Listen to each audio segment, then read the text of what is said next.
2007 में जापान में एक औरत रहती थी। इसका नाम राय इसुगाई था। ये औरत जापान के शहर नगोया में रहती थी। 25 अगस्त 2007 को इस औरत को कत्ल कर दिया गया था। ये एक ऐसा वाकया था जिसने जापान को हिला कर रख दिया था। इसे डार्क वेब मर्डर भी कहते हैं।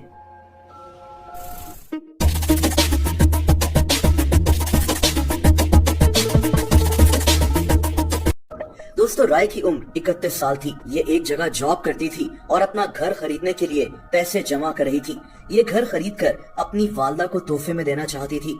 राय की शादी भी होने वाली थी। इसके मंगेतर का नाम ताकी था। दोस्तों, 2007 में ही जापान में एक वेबसाइट सामने आई थी। ये वेबसाइट डार्क वेब पर ऑपरेट होती थी, यानी ये एक अंडरग्राउंड वेबसाइट थी जिस पर हर कोई नहीं जा सकता था।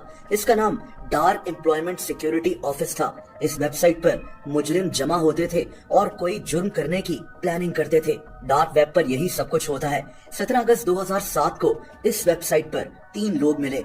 ये लोग अजनबी थे और एक दूसरे को नहीं जानते थे। इनके नाम केंजी, सुकासा और योशितोमो थे। दोस्तों, केंजी 40 साल का था।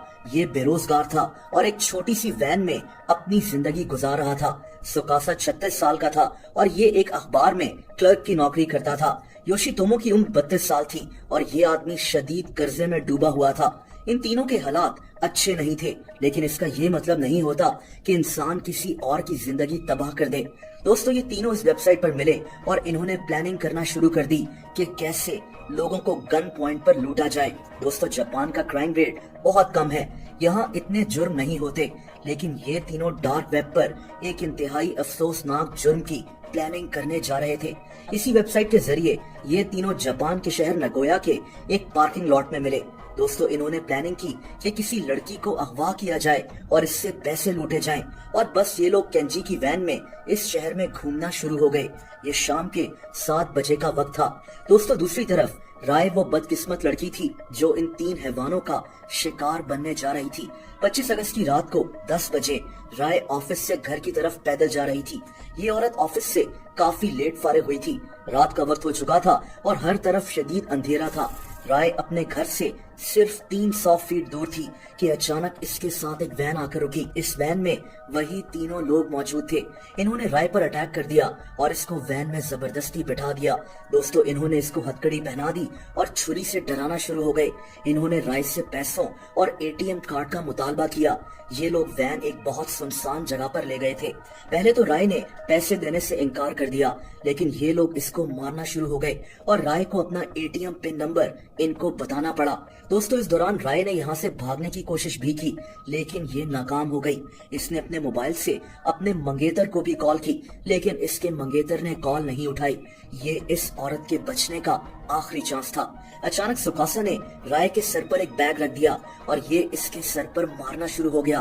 दोस्तों, इस हैवान ने इसके बाद एक हथौड़ा उठाया और राय के सर पर 40 दफा वार किए। ये इतना ब्रूटल कत्ल था कि इसको लफ्जों में भी बयान नहीं किया जा सकता। बाकी दोनों लोग राय को रस्सी से चोक कर रहे थे। राय मर चुकी थी। दोस्तों, इन तीनों ने राय की बॉडी सुबह के 4 बजे एक जगह फेंक दी। राय के पर्स में काफी पैसे मौजूद थे जो इन तीनों ने आपस में बांट लिए, लेकिन जब इन्होंने राय का एटीएम कार्ड इस्तेमाल करना चाहा तो ये पिन नंबर गलत था। राय ने जो नंबर इनको दिया था वो 2960 था। जापानीज में इसका मतलब निकुमुवा होता है, यानी आई हेट यू। मरने से पहले भी इस औरत ने हिम्मत नहीं हारी थी।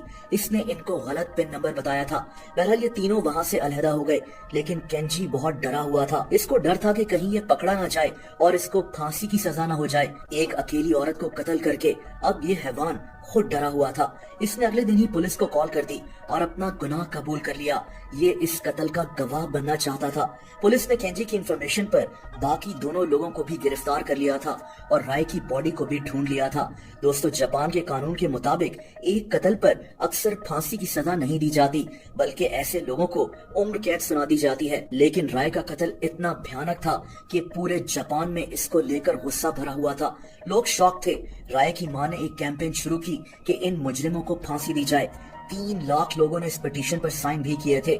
इस काम में 1.5 साल लग गए थे। यहाँ तक कि इन तीनों मुजरिमों के अपने वालिदैन ने भी मुतालबा किया था कि इनको फांसी दे दी जाए। इस कत्ल के 2 साल बाद 18 मार्च 2009 को सुकासा और योशितोमो को सजाए मौत दे दी गई थी, जबकि केंजी को उम्र कैद की सजा सुना दी गई थी। ये केस जापान में डार्क वेब मर्डर के नाम से मशहूर हो गया था।